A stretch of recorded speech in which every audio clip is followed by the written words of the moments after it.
hyperpigmentation. Hyperpigmentation is often associated with aging.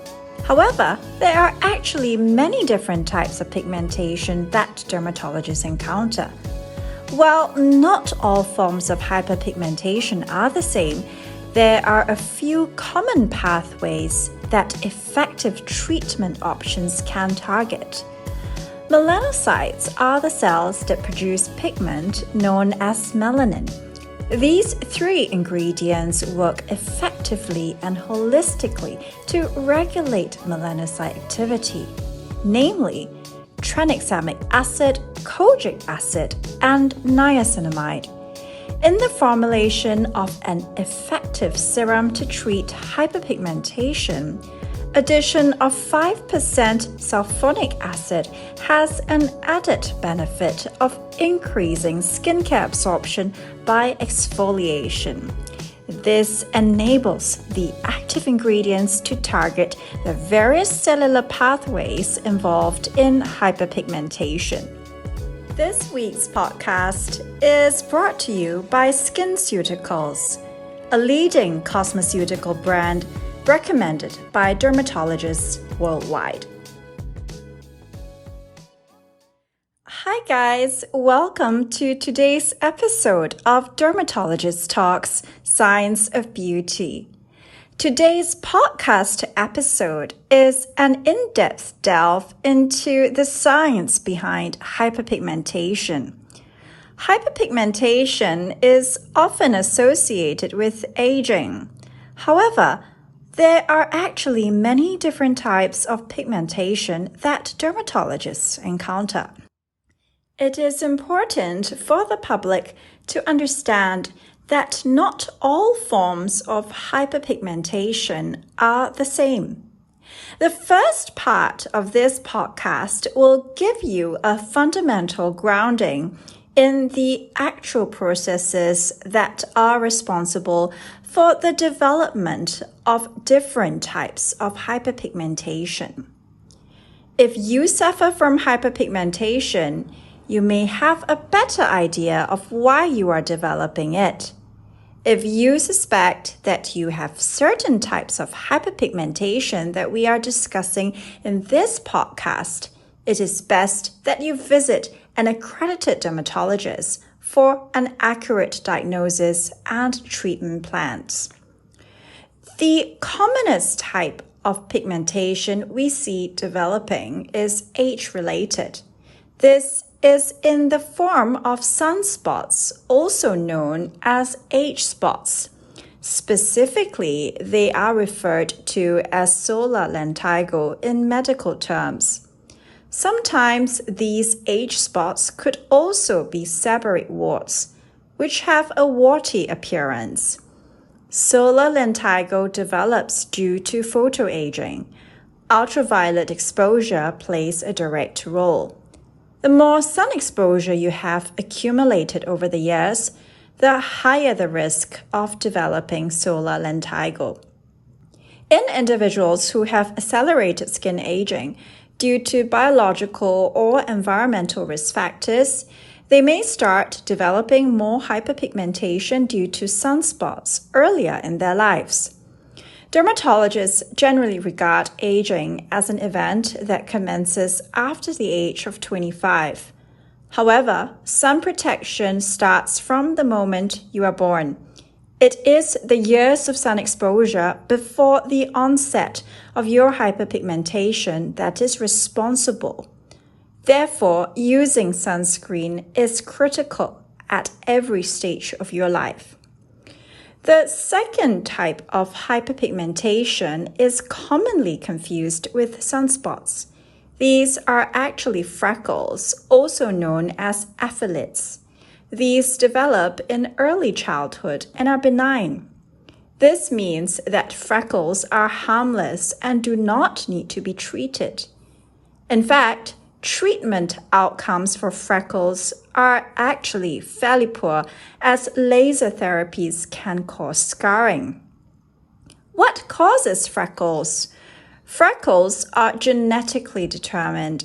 individuals with red-colored hair or light-colored eyes may find themselves at a higher risk of developing multiple freckles. The third type of hyperpigmentation that we should be aware of is melasma.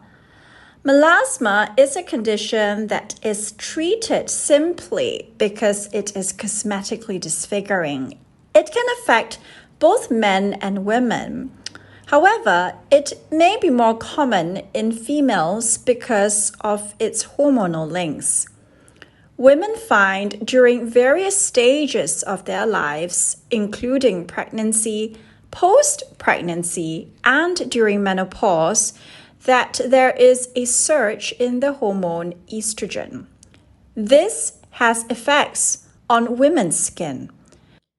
Melasma is a hormonally influenced condition. It is also affected by excess sunlight exposure. Hence, it is important to observe the same photoprotection measures as it is with other types of age-related hyperpigmentation. Treatment for melasma is difficult. It combines topical active ingredients that can inhibit melanin formation or remove melanin directly. Prescription medications often include bleaching creams.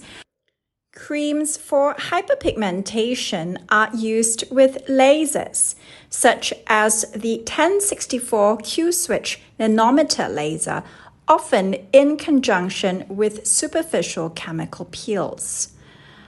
One type of hyperpigmentation that is very common as well is post-inflammation hyperpigmentation. It can be mild in the form of acne scars. It could also arise from chronic inflammation, such as with moderate to severe eczema of the face. Some types of hyperpigmentation can be due to drugs. If you have been on medications or suspect that you have been exposed to certain environmental toxins, you should be evaluated by a dermatologist. Drug-induced hyperpigmentation is generally rare. Finally, we must not forget another category of hyperpigmentation, which is very dangerous if misdiagnosed or ignored. This is why having your pigmentation diagnosed by an accredited dermatologist is critical. Certain types of dark spots are often misdiagnosed by non-dermatologists as age spots or sunspots, when in fact they are a rare form of skin cancer. Lentigo maligna is notorious for masquerading as a form of hyperpigmentation, when in fact it is a form of a very dangerous type of skin cancer known as melanoma. While that is fairly rare in our Asian population, there are other types of skin cancers, such as non-melanoma type skin cancers, known as basal cell cancers, squamous cell cancers. All these types of skin cancers may also be associated with hyperpigmentation. It is therefore critical that you should have an accurate diagnosis. I want to go into the sun protection measures in the second part of this podcast episode. All the types of hyperpigmentation we've discussed so far have one thing in common, which is that they involve the excess deposition of melanin. Melanin is produced by the melanocytes. These are the skin cells that produce pigment.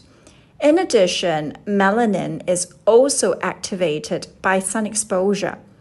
Sun exposure is thought to wreak damage on the skin in a cumulative way.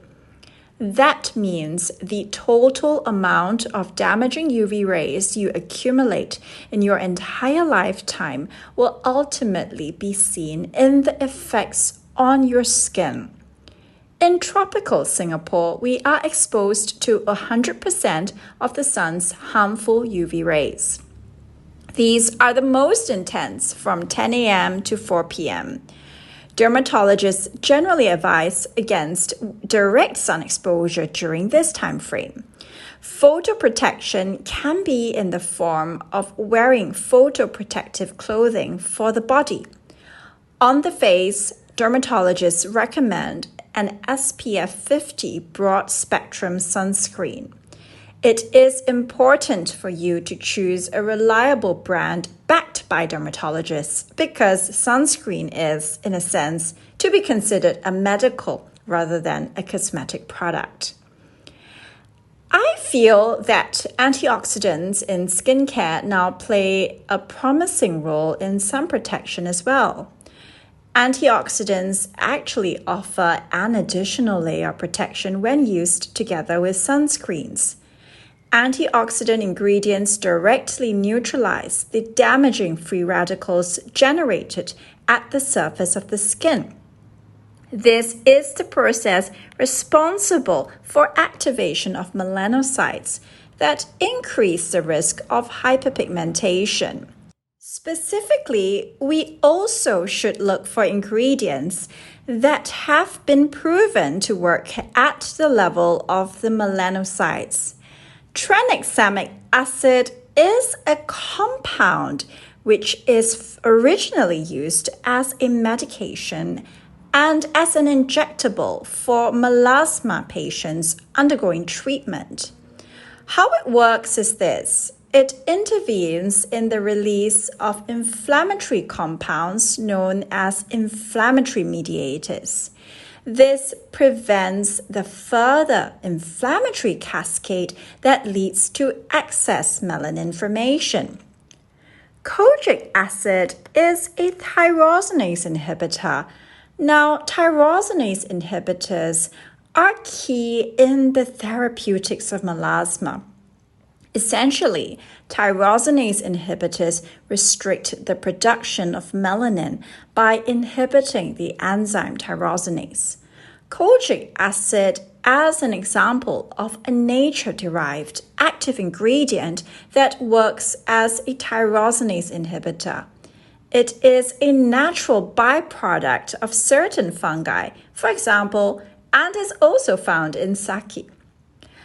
Another active ingredient that is worth paying attention to in the treatment of hyperpigmentation is niacinamide. Niacinamide is actually a form of vitamin B, vitamin B3. How niacinamide works is this. It blocks the transfer of melanin. Melanin produced in the deepest skin layers generally migrate to the top layers of the skin over time, and this is where we see the effects of hyperpigmentation. Niacinamide works effectively by blocking this movement and transfer. The potent combination of tranexamic acid, kojic acid, and niacinamide makes for an excellent holistic serum that can target multiple pathways involved in the various types of hyperpigmentation which we've discussed so far. It is equally important to consider how to increase the absorption of these active ingredients. In the formulation of an effective skincare product to treat hyperpigmentation, it is beneficial to increase absorption with exfoliation. 5% sulfonic acid incorporated in a serum specifically designed to target hyperpigmentation is efficacious. This enables the active ingredients to target the various cellular pathways involved in hyperpigmentation. Sulfonic acid is an exfoliator that works on a microscopic level using enzymes. This is very beneficial for skin because it increases the rate of cell turnover, which means that it increases skin radiance and can brighten skin as well. Microscopic exfoliation is very gentle, unlike physical exfoliation methods such as scrubbing. This means that the active ingredients can deeply penetrate to the second layer of skin, where most of the cell processes resulting in hyperpigmentation are taking place. I hope you've enjoyed our masterclass on hyperpigmentation today. We have covered the commonest causes of hyperpigmentation, as well as effective topical active ingredients incorporated in skincare products that can be used to treat hyperpigmentation. Do visit our website www.scienceofbeauty.net for the podcast transcript, where you can share your thoughts and comments. I'd love to hear from you. You can also follow me on my Instagram at Dr. Teo Wan Lin, where I'll be posting more tips on skincare.